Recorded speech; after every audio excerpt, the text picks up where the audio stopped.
నమస్తే, welcome to hot popcorn debate. ఆంధ్రప్రదేశ్లో పండగ వాతావరణం నెలకొంది. వేల కోట్లతో అమరావతి పునర్నిర్మాణ పనులకు ప్రధానమంత్రి నరేంద్ర మోదీ శంకుస్థాపన చేశారు.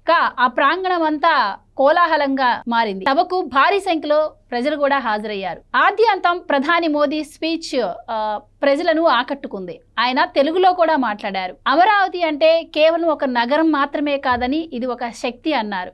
ఇంద్రలోక రాజధాని అమరావతి, అలాగే ఇప్పుడు ఆంధ్రప్రదేశ్ రాజధాని కూడా అమరావతి అన్నారు. ఈ అమరావతితో స్వర్ణాంధ్రప్రదేశ్ రాజధాని నిర్మాణానికి ఇది శుభ సూచికంగా కూడా ఆయన చెప్పడం జరిగింది. చంద్రబాబు గారి గురించి మాట్లాడుతూ ఆయనపై పొగడ్తల వర్షం కురిపించారు. ఇక ఆంధ్రప్రదేశ్ నిర్మాణానికి పూర్తిగా బాసటగా ఉంటామన్నారు. అలాగే కూటమి ప్రభుత్వం ఏర్పడ్డాక ఈ 10 నెలల్లో ఎంత నిధులు ఇచ్చారు అన్న విషయాన్ని కూడా ప్రధానమంత్రి నరేంద్ర మోదీ గారు చెప్పడం జరిగింది. ఏది ఏమైనా ఈ రోజు ఆంధ్రప్రదేశ్ కి ఒక సరికొత్త కళ అయితే సంతరించుకున్న నేపథ్యంలో ఈ అమరావతి నిర్మాణ పనుల గురించి, అలాగే ప్రధానమంత్రి నరేంద్ర మోదీ గారి స్పీచ్ గురించి, మరి రానున్న రోజుల్లో ఆంధ్రప్రదేశ్ ఎలాంటి అభివృద్ధి పదంలో దూసుకుపోబోతుంది అన్న విషయాలను గురించి ఈ రోజు డిబేట్ లో చర్చిద్దాం. మనతో పాటు డిబేట్ లో పార్టిసిపేట్ చేసేందుకు స్టూడియోలో ఉన్నారు రామ్ బ్రహ్మ గారు, అలాగే సీనియర్ జర్నలిస్ట్ టీవీ శ్రీనివాస్ గారు. నమస్కారం సార్. నమస్కారం సార్. సార్, శ్రీనివాస్ గారు, ఈ రోజు చూసుకున్నట్టయితే ప్రధానమంత్రి నరేంద్ర మోదీ గారి స్పీచ్ ఆద్యంతం ఆకట్టుకుంది. ఈవెన్ స్టేజ్ మీద చంద్రబాబు గారు, లోకేష్ గారు, ఈవెన్ 14 మంది ఉంటే అందరూ కూడా ఆయన మాటలకి నవ్వుతూనే ఉన్నారు. నరేంద్ర మోదీ గారు కూడా చాలా ఇన్వాల్వ్ అయ్యి మాట్లాడినట్టు కనిపించింది. ఎందుకంటే గతంలో ఆయనే పనులను ప్రారంభించారు, అది 10 ఏళ్ళు ఆగటం, ఇప్పుడు మళ్ళీ ఆయనే ప్రారంభించడం, అది కూడా ఆయన కూడా ఒక సెంటిమెంట్గా తీసుకున్నట్టుగా కూడా తెలుస్తుంది ఆయన మాటల ద్వారా. సో అమరావతి రాజధాని గురించి కూడా ఆయన చాలా గొప్పగా ఆయన మాటల్లో చెప్పారు. సో మీ ఉద్దేశం ఏంటి? అంటే ఒక ఉత్సాహం, ఒక ఉద్వేగం, ఒక ఉద్విగ్న క్షణాల్లో ఈ ప్రసంగం, ఈ ఇంతమంది జన సమీకరణ తర్వాత అసలు మొత్తం అందరిలో కూడా ప్రధాని మోడీ ప్రసంగం వేసిన ముద్ర. ఎందుకంటే మోడీ ప్రధానిగా అనేక పర్యాయాలు ఆంధ్రప్రదేశ్కి వచ్చారు. ఏది ఆయన ప్రధాని అభ్యర్థిగా కూడా ఎన్నికల ప్రచారంలో పాల్గొన్నారు. మనం చూసాం హైదరాబాద్లో, లేకపోతే తిరుపతిలో, నెల్లూరులో, ఆ తర్వాత విశాఖపట్నంలో ఎన్నికల ప్రచారంలో ఆయన ప్రసంగాలు విన్నాం. తర్వాత ఆయన అమరావతి శంకుస్థాపన ఉద్దండరాయపాలెంలో ఆ రోజు ఆయన స్పీచ్ విన్నాం. నెక్స్ట్ అసలు విశాఖపట్నం హుద్హుద్ తుఫాను ఆ బీభత్సం అప్పుడు ఆయన వచ్చారు, మాట్లాడారు. ఆ ఫ్లీట్ అక్కడ జరుగుతున్నటువంటి పోటీలకు కూడా హాజరయ్యారు. తర్వాత అసలు మొన్న కూడా చూసాం ప్రమాణ స్వీకారం, చంద్రబాబు ప్రమాణ స్వీకారం, ముఖ్యమంత్రిగా కూడా ఆయన వేదికపై ఉన్నారు. ఎప్పుడూ లేనంత ఉత్సాహం, ఒక రకమైనటువంటి ఉద్వేగం, మీరన్నారు ఏంటి, ఒక కమిట్మెంట్ అది కనపడింది. ఆంధ్రప్రదేశ్ అభివృద్ధికి ఇవాళ కేంద్రం వెన్నుదన్నుగా ఉంది అనేది ఆయన ఒక భరోసా ఇచ్చారు, ఒక గ్యారంటీ. ఏది ఇప్పుడు ఇవాళ బాబు ఇచ్చినటువంటి గ్యారంటీలకు నాది షూరిటీ అని ఇవాళ ఒక దిశానిర్దేశం చేశారు, ఒక కొత్త జవసత్వాలని నింపారు. ఎందుకంటే ఆంధ్రప్రదేశ్ 11 లక్షల కోట్ల అప్పుల్లో కూరుకుపోయింది. జగన్మోహన్ రెడ్డి 5 ఏళ్ళు, ఆంధ్రప్రదేశ్ 70 ఏళ్ల చరిత్రలో ఒక చీకటి పాలన. ఆ 5 ఏళ్ళు ఇవాళ చెరిపేసుకోవాలి. అది కూడా ఇవాళ ప్రసంగంలో మోడీ గారు అన్నారు, ఏమని, గ్రహణం వీడింది, చంద్రబాబు గెలుపుతో ఆంధ్రప్రదేశ్కు పట్టిన గ్రహణం వీడిందన్నారు. ఆయన ఏమన్నారు, అమరావతి దేవతల రాజధాని అని గుర్తు చేస్తూ ఆంధ్రప్రదేశ్ రాజధాని అమరావతి ఒక నగరం కాదు, ఒక శక్తి అన్నారు. అంటే దుర్గమ్మ కొలువైన పుణ్యభూమి నుండి నేను మాట్లాడుతున్నానన్నాడు. ఎంత ఉత్సాహం నింపారు, ఎంత ఉద్వేగం కలిగించారనేది ఆయన ప్రతి అక్షరం, ప్రతి పంక్తి. ఏది ఇవాళ అమ్మలే ఈ అమరావతిని కాపాడారు, మహిళామ తల్లులే అమరావతిని కాపాడారు. అమరావతి రైతులు, అమరావతి రైతు కూలీలు, మహిళలు, వాళ్ళ త్యాగాలు, భూములు ఇచ్చారు, ఆ త్యాగం వేరు. అసలు వాళ్ళ పోరాట పటిమ నిలబెట్టారు, ఆంధ్రప్రదేశ్ను నిలబెట్టారు. మొత్తం 13 జిల్లాలు, ఉమ్మడి జిల్లాలు ఇవాళ అమరావతికి ఒక వెన్నుదన్నుగా నిలబడ్డాయి. చంద్రబాబు 4.0ని తీసుకొచ్చాయి.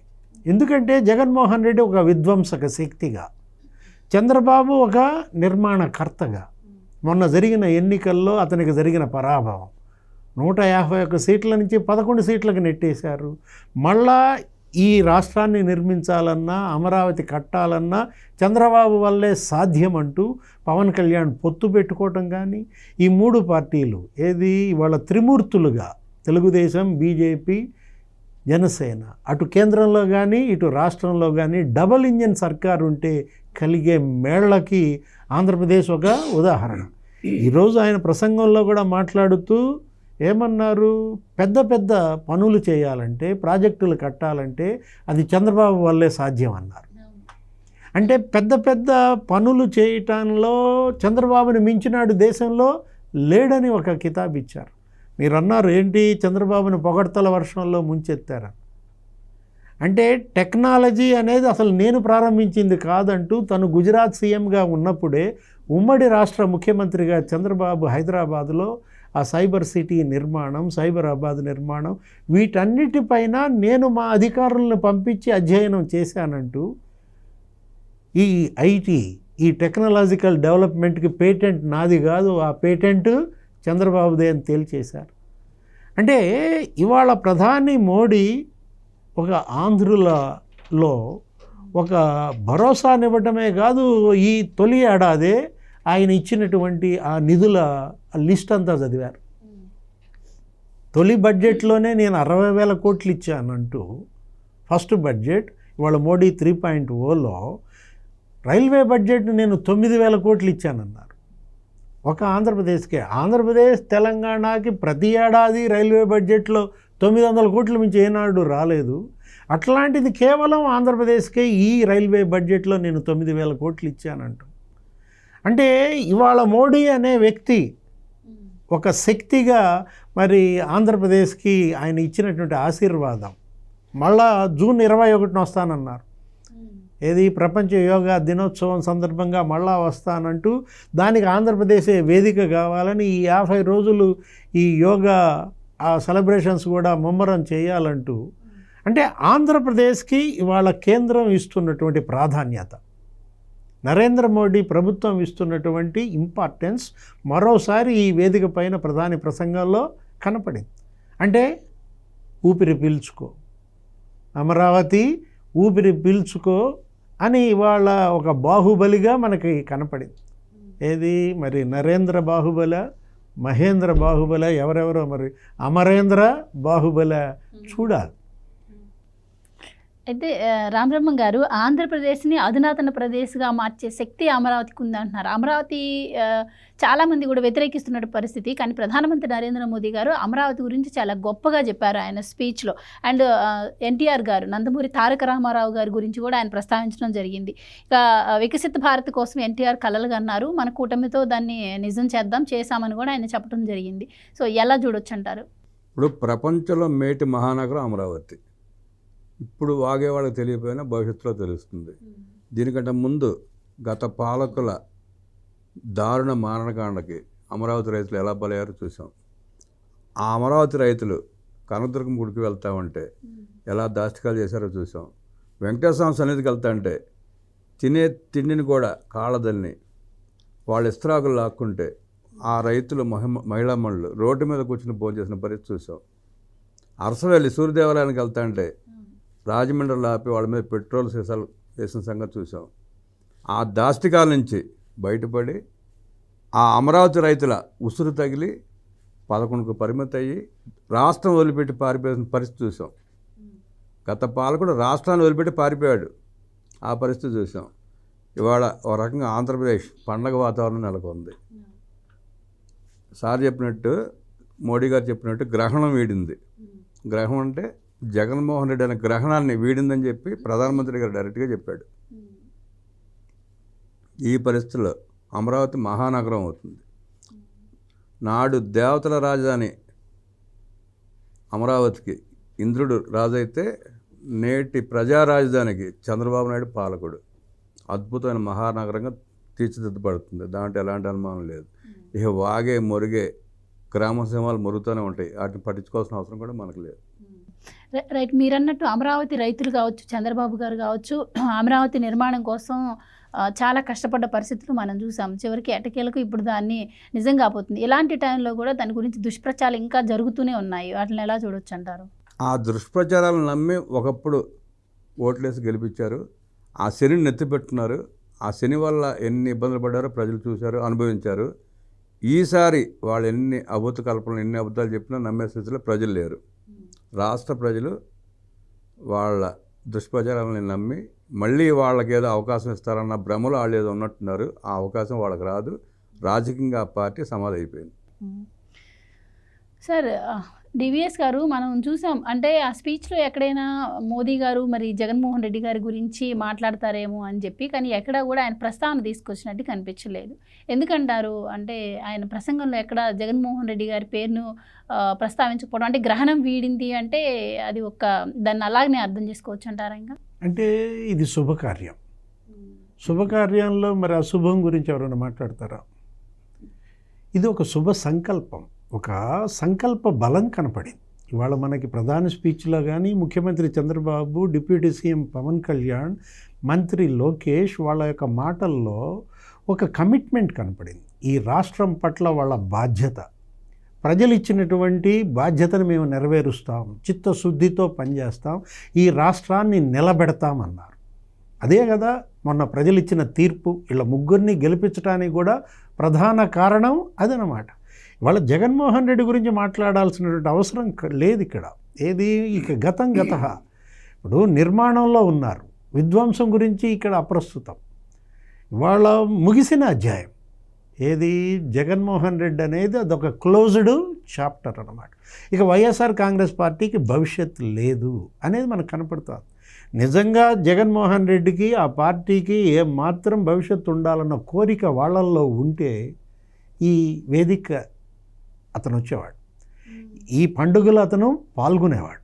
ఆహ్వానం ఇచ్చారు, అయినా కూడా రాలేదంటే అదేంటి?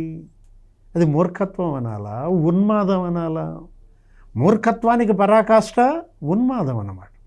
ఇవాళ అడుగులు పడుతున్నాయి, అభివృద్ధి అడుగులు ఇవాళ స్పష్టంగా కనపడుతున్న నేపథ్యంలో మనం చూసాం 1,00,000 కోట్లకి ఇవాళ మరి ప్రారంభోత్సవాలు చేశారు, జాతికి అంకితం చేశారు, శంకుస్థాపనలు, భూమి పూజలు. వాటిల్లో కూడా ఇక్కడ ఇచ్చింది 50,000 కోట్లు, రాయలసీమ ఉత్తరాంధ్రలో చేసింది 50,000 కోట్లు. ఇప్పుడు తను కూడా మాట్లాడుతూ ప్రధాని దేని గురించి మాట్లాడారు? నాగాయలంక క్షిపణి కేంద్రం 1,500 కోట్లతో. అది 10 ఏళ్ల క్రితం నుంచి అట్లాగే పెండింగ్ ఉంది. ఎందుకని జగన్మోహన్ రెడ్డి 5 ఏళ్లలో దాని గురించి పట్టించుకోలేదు? ఇదే ప్రధానిని తీసుకొచ్చి అతను కూడా నాగాయలంక క్షిపణి కేంద్రం మరి శంకుస్థాపన చేయొచ్చు కదా. అంటే శ్రీహరికోట ఇవాళ అంతరిక్ష పరిశోధన కేంద్రం ఇవాళ ప్రతి తెలుగువాడికే కాదు దేశం మొత్తానికి గర్వకారణం అన్నారు. అంటే రాబోయేదంతా కూడా అంతరిక్ష పరిశోధన. యూత్ అంతా కూడా అటువైపు మళ్ళుతున్న నేపథ్యంలో ఇటు టెక్నాలజీ, అటు ఆర్టిఫిషియల్ ఇంటెలిజెన్స్, ఇవాళ క్వాంటమ్, ఇవాళ వ్యాలీ కూడా అమరావతి నేపథ్యంలో MOU చేసుకున్నారు. అంటే ఆంధ్రప్రదేశ్ అంటే ఏమన్నారు ప్రధాని మోడీ? అధునాతన ప్రదేశ్ అన్నారు, ఆధునిక ప్రదేశ్గా మారుస్తానన్నారు. అమరావతినేమో ఒక శక్తి స్వరూపిణి అంటూ అమరావతి ఆంధ్రప్రదేశ్కి గ్రోత్ ఇంజన్ అయితే ఆంధ్రప్రదేశ్ వికసిత భారత్కి గ్రోత్ ఇంజన్ కావాలన్నారు. వికసిత ఆంధ్రప్రదేశ్ అనేది ఎన్టీఆర్ గారు కన్న కళ అన్నారు. వాళ్ళ వికసిత ఏపీ, వాళ్ళ చంద్రబాబు, పవన్ కళ్యాణ్ నేను కంటున్న కళ అంటూ పవన్ కళ్యాణ్ గారు ఇది చేయాలి అన్నారు, ఇది మనమే చేయాలి అన్నాడు. అంటే ఆ ఒక్క సెంటెన్స్లో ఎంత బలం ఉంది. ఇది చెయ్యాలి, ఏది అమరావతిని నిర్మించాలి, 3 ఏళ్లలో దీన్ని పూర్తి చేయాలి. వాళ్ళు ఒక టైం బౌండ్ ప్రోగ్రాం పెట్టుకున్నారు. మొత్తం ఇప్పుడున్న బిల్డింగ్లన్నీ సంవత్సరంలో కంప్లీట్ చేయాలనుకున్నారు, చేశారు. అటు IAS క్వార్టర్స్, ఇటు మినిస్టర్స్ క్వార్టర్స్, అక్కడ ఉన్నటువంటి సీడ్ యాక్సెస్ రోడ్డు మొత్తం అంతా జగన్ చేసిన చండాలం అంతా సరి చేశారు. అది సరి చేయడానికి వీళ్ళకి ఎంత టైం పట్టింది? జంగిల్ క్లియరెన్స్తో సహా 1 year పట్టింది. ఇప్పుడు ఇటుక పేరుస్తున్నారు. ఇక నిర్మాణం ప్రారంభమైంది. 370 కిలోమీటర్ల ట్రంక్ రోడ్, అదేంటి 2 ఏళ్లలో కంప్లీట్ చేయాలి. ఆ తర్వాత ఐకానిక్ టవర్స్తో సహా permanent structures, high court, secretariat, assembly అన్నిటికీ టెండర్లు పిలిచారు. ఇప్పుడు అది 40,000 కోట్లతో టెండర్లు పిలిచారు తొలి దశ. ఇవన్నీ 3 ఏళ్లలో కంప్లీట్ చేయాలనుకున్నారు. రైల్వే స్టేషన్తో సహా ఆ ఖమ్మం జిల్లా, గుంటూరు జిల్లా కలుపుతూ స్పెషల్ రైల్వే లైన్ నంబూరు నుంచి ఎర్రుబాలెం ఎంతది 2075 కోట్లు. అంటే కనెక్టివిటీ పెంచాలనేది ఇప్పుడు ఒక దృఢ సంకల్పం పెట్టుకున్నారు. అక్కడ ఒక ఇంటర్నేషనల్ ఎయిర్పోర్ట్ కూడా రాబోతుంది అంటున్నారు, ఒక 5,000 ఎకరాల్లో ఆ లంక గ్రామాల్లో. ఒకటి ఎయిర్ కనెక్టివిటీ, రైల్ కనెక్టివిటీ, తర్వాత ఈ రోడ్ కనెక్టివిటీ అన్నమాట. అంటే 78,000 కోట్లతో రోడ్డు ప్రాజెక్టులు జరుగుతున్నాయి, 76,000 కోట్లతో రైలు ప్రాజెక్టులు జరుగుతున్నాయి. విశాఖ స్టీల్ ప్లాంట్ ప్రైవేటీకరణ ఆగింది. ఎందుకని జగన్మోహన్ రెడ్డి మరి 5 ఏళ్లలో విశాఖ స్టీల్ ప్లాంట్కి ₹1 తేలేకపోయాడు? ఇప్పుడు ఇవాళ 10 నెలల్లో వీళ్ళు విశాఖ స్టీల్ ప్లాంట్కి ఎంత తెచ్చారు? 13,500 కోట్లు తెచ్చారు. అంటే ఇవాళ మోడీ, చంద్రబాబు, పవన్ కళ్యాణ్ ఇవాళ త్రిమూర్తులుగా, ఇప్పుడు బీజేపీ, తెలుగుదేశం, జనసేన ఇవాళ త్రిమూర్తులుగా ఈ రాష్ట్రాన్ని నిలబెట్టాలన్న దృఢ సంకల్పం కనపడుతోంది. అదే మనం అంటోంది, సంకల్ప బలాన్ని మించింది లేదన్నమాట. మీరు సత్సంకల్పం చేస్తే అసాధ్యం అనేది ఉండదు. అమరావతి నిర్మాణం అసాధ్యమేమీ కాదు. ఇవాళ కేంద్రం గనక అండ గనక ఉంటే మొత్తం వరల్డ్ బ్యాంక్ నిధులు ఇప్పించింది, దగ్గర 15,000 కోట్లు. అటు ఏడీబీ నిధులు ఇప్పించింది, అసలు 4,900 కోట్లు రిలీజ్ కూడా చేసేశారు. అంటే ఇప్పుడు హడ్కో నిధులు వస్తున్నాయి, అదంతా 12,000 కోట్లు. నిధుల కొరత లేదు, అమరావతి నిర్మాణానికి నిధుల కొరత లేదు. ఇక బుల్లెట్ స్పీడ్తో ఇవాళ అమరావతి నిర్మాణం జరుగుతుంది. మరోవైపు పోలవరం ఈ 10 నెలల్లోనే నీకు 10% కంప్లీట్ అయిపోయింది. డయాఫ్రమ్ వాల్ కట్టుబడి చేసేస్తున్నారు. జగన్మోహన్ రెడ్డి 3% కూడా కట్టకుండా దాన్ని ముంచేశాడు. ఏది? పోలవరాన్ని. అట్లాంటి పోలవరానికి తొలి బడ్జెట్లో మోడీ ఎంత ఇచ్చారు? 12,500 కోట్లు ఇచ్చారు ఫస్ట్ బడ్జెట్లో. అంటే అదే ఇవాళ జీవనాడి. ఏది? ఆంధ్రప్రదేశ్కి పోలవరం కనుక కంప్లీట్ అయిపోతే, కాకపోతే నువ్వు ఒకటి అడగచ్చు, బనకచెర్ల పోలవరం అనుసంధానం గురించి ఏమన్నా మాట్లాడితే బాగుండేది మోడీ గారు. తెలుగు తల్లికి జలహారతికి 80,000 కోట్లు మేము కేంద్రం షూరిటీ అని అంటే బాగుండేదని నువ్వు అనుకోవచ్చు. కాకపోతే దానికి ఏమన్నారు ఆయన? రివర్ లింకేజ్ గురించి మాట్లాడారు. నదుల అనుసంధానం పైన ఇవాళ ఆయన మాట్లాడుతూ కేంద్రం దానికి ఇస్తున్న ప్రాధాన్యత గురించి తెలిపారు. అంటే అది గేమ్ చేంజర్. ఏది? పోలవరం, బనకచెర్ల గనక అది గనక వచ్చినట్లయితే కేంద్రం దానికి కూడా షూరిటీ ఇస్తే ఇక ఆంధ్రప్రదేశ్ నిజంగానే మోడీ అన్నట్టుగా ఆధునిక ప్రదేశ్, లేకపోతే అధునాతన ప్రదేశ్ ఖాయం, తథ్యం అన్నమాట. జగన్మోహన్ రెడ్డి ఏం చేశాడు? టీవీ పగలగొట్టాడా? ఎవరో చూసా ఇప్పుడే ఏదో సోషల్ మీడియాలో 11 ముక్కలైందంట. జగన్మోహన్ రెడ్డి టీవీ పగలగొడితే 11 ముక్కలైందని ఎవరో మన సోషల్ మీడియాలో 11 ముక్కలు అంటే గుర్తొచ్చింది సార్. మన రాష్ట్రం ఏర్పడి 11 సంవత్సరాలు, ప్రభుత్వం ఏర్పడి 11 నెలలు, టీవీ ముక్కలైంది కూడా 11 ముక్కలు. జగన్మోహన్ రెడ్డి గారిని బాగా కలిసి వచ్చినాయి. 11 రెడ్డి. అట్లాగే ప్రధానమంత్రి గారు వాళ్ళు ఏవైతే ప్రారంభోత్సవం చేశారో, శంకుస్థాపన చేశారో, దీంతో కలిపి సుమారు 8 లక్షల కోట్లు కూటమి ప్రభుత్వం వచ్చినాక రాష్ట్రానికి వచ్చిన పెట్టుబడులు కానీ, ప్రారంభోత్సవాలు కానీ, శంకుస్థాపనలు కానీ 8 లక్షల కోట్లు. జగన్మోహన్ రెడ్డి హయాంలో కనీసం 800 రూపాయలు రారా. అయితే ఇప్పుడు సార్ ఒక మాట అన్నారు, అమరావతి నిర్మాణం అసాధ్యం కాదు అని చెప్పి. కానీ వైసీపీ ఏం ప్రచారం చేస్తుంది? ఇక్కడ ఎంత శుభ పరిణామం జరుగుతుంది, ఆంధ్రప్రదేశ్ రాష్ట్రానికి ఇది ఒక శుభ సూచకంగా ఉంటే, ఇలాంటి టైంలో ఆంధ్రప్రదేశ్లో అమరావతి నిర్మాణం ఒక ఫెయిల్యూర్ ప్రాజెక్టు.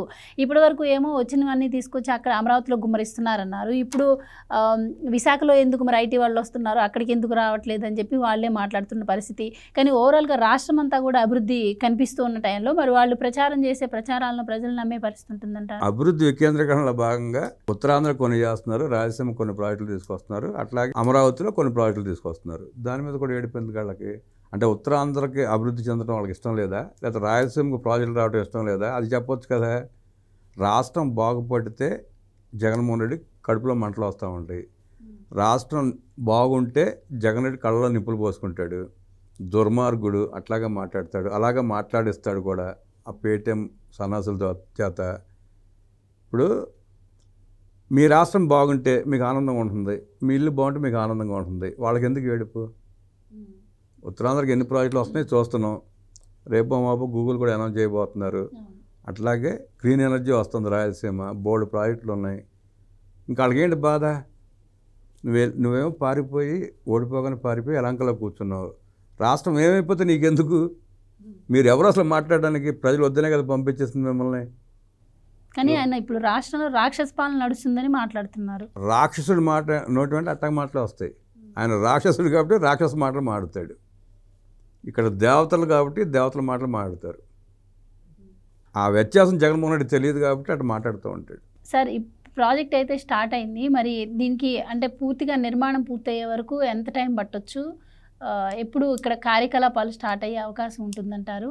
అంటే వైసీపీ ప్రచారం చేస్తుంది అది సాధ్యం అవ్వదు, అది ఫెయిల్యూరు, ఇది జస్ట్ చంద్రబాబు గారు అహం కోసమే మళ్ళీ దాన్ని ఇప్పుడు పునర్నిర్మాణం అని చెప్పి మోదీ గారిని పిలిచారు, ఆయన గొప్పల కోసం పిలుస్తున్నారు అని చెప్పి ప్రచారం జరుగుతోంది. సో మీ ఉద్దేశం ఏంటి? అంటే ఆల్రెడీ బిగిన్ చేశారు ట్రోలింగ్స్ కూడా. గతంలో వీళ్ళు మోడీని తిట్టారు, ఆ మోడీని తిట్టినటువంటి క్లిప్పింగ్స్ ఇప్పుడు పొగుడుతున్న క్లిప్పింగ్స్ సైడ్ బై సైడ్ వేసి ఎందుకు వాళ్ళకి ఆనందం మనకైతే అర్థం కాదు. దాని ఏ ఆనందం అనాలి దాన్ని? అది ఆనందమా ఉన్మాదమా? ఇప్పుడు ఇవాళ నీ ప్రాంతానికి నీ రాష్ట్రానికి ఇంత మేళ్ళు జరుగుతున్నప్పుడు సంతోషించాలి. ఇప్పుడు నీ ఊళ్ళో నీ ఇంటి దగ్గర రోడ్డు వేస్తే ఏడ్చేవాడిని ఏమనాలి? ఇప్పుడు మనం ఏంటి, మనకు లేనిది ఏడిస్తే వస్తుంది, పక్కాడికి ఉన్నదని ఏడిస్తే ఉన్నది పోతుంది. ఇది కాదు కదా. ఇవాళ కావాల్సిందేంటి? మొత్తం రాష్ట్రం అంతా పండగ చేసుకుంటాం. ఇవాళ అన్ని జిల్లాల్లో కూడా మోడీ ఏం చెబుతున్నాడు ఏంటని ఆసక్తిగా ఎదురు చూస్తాం. ఆయన ఏమి ఇచ్చారు, ఇంకేమి ఇస్తాడు అని అంత ఇదిగా ఉంటే జగన్మోహన్ రెడ్డి మోడీ సభకి ఇంత ఖర్చు పెట్టారు, వాళ్ళకి భోజనాలు పెట్టలేదు, వీళ్ళకి మంచినీళ్ళు ఇవ్వలేదు, లేకపోతే ఈ సభకి ఇంత అవసరమా ఖర్చు, ఇలాంటి మాటలా అవసరం? ఇవాళ రాష్ట్రానికి ఏది అవసరం? కేంద్రం ఎందుకు ఇంత ఇస్తోంది, మనం ఎందుకు తేలేకపోయాం, వీళ్ళు ఎలా తేగలిగారు, నాలో ఉన్న చెడేంటి, వాళ్ళల్లో ఉన్న మంచి ఏంటి, నేనేం మారాలి, నేను ఎలా మారితే ప్రజలు నన్ను ఆమోదిస్తారు, ఈ దిశగా అతను ఎప్పుడన్నా ఆలోచించాడా, మాట్లాడా? అది లేకపోగా ఏదేదో అంటాడు, డైవర్షన్ పాలిటిక్స్ అంటాడు, లేకపోతే ఇంకేదో పడికట్టు పదాలు చెప్తాడు. మీరు అన్నారేంటి, రాక్షస పాలన. ఇది కాదు కదా. ఈరోజు మనం తీసుకున్నట్లయితే రాయలసీమకి ఆయన ఇచ్చినటువంటి బెనిఫిట్స్ ఏంటి? దగ్గర మరి ముద్దనూరు నుంచి హిందూపురం NH 57 4 లైన్గా విస్తరిస్తున్నారు. 1120 కోట్లు అన్నమాట. అట్లాగే నీకు కల్వకుర్తి నుంచి నంద్యాల మీదుగా జమ్మలమడుగు 62 కిలోమీటర్లు 2 లైన్గా చేస్తున్నారు ఆ రహదారి. దగ్గర దానికి 700 కోట్లు అన్నమాట. నెక్స్ట్ ముద్దనూరు నుంచి హిందూపురం 1120 కోట్లు, గోరంట్ల నుంచి హిందూపురం అది 34 కిలోమీటర్లు 4 లేన్గా, అదొక 800 కోట్లు.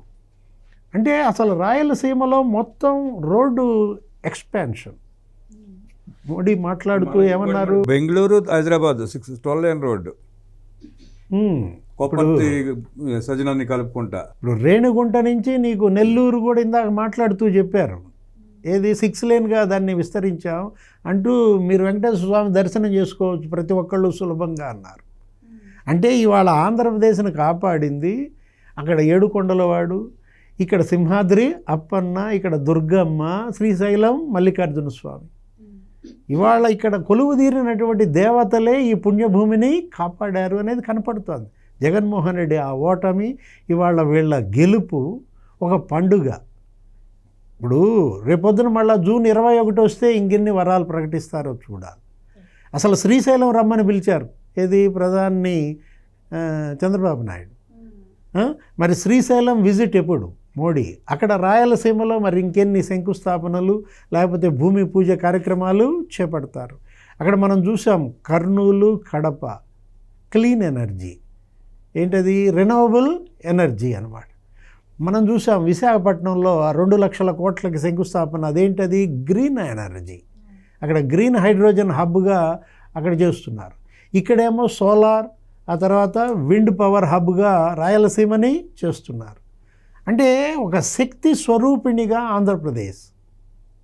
అమరావతి ఇవాళ ఒక నగరం కాదు, ఒక శక్తి అన్నారంటే, ఆంధ్రప్రదేశ్ని ఒక ఆధునిక ప్రదేశ్గా మారుస్తామన్నారంటే అది కేంద్రం కట్టుకున్న కంకణం. సో ఇప్పుడు అమరావతి నిర్మాణం గురించి ఈ వైసీపీ తరపు నుంచి ఇలాంటి మాటలు వినిపిస్తున్నాయి. అయితే చంద్రబాబు పాలన విభజిత అంటే అంతకు ముందు కూడా చూశారనుకోండి, రాష్ట్ర విభజన తర్వాత ఆయన పాలన చూశారు, జగన్మోహన్ రెడ్డి గారికి కూడా ఒక అవకాశం ఇచ్చారు. సో ఇప్పుడు ప్రజలు కూడా అర్థం చేసుకోవాలంటారా ఆంధ్రప్రదేశ్ అభివృద్ధికి ఎవరు కట్టుబడి ఉన్నారు అని?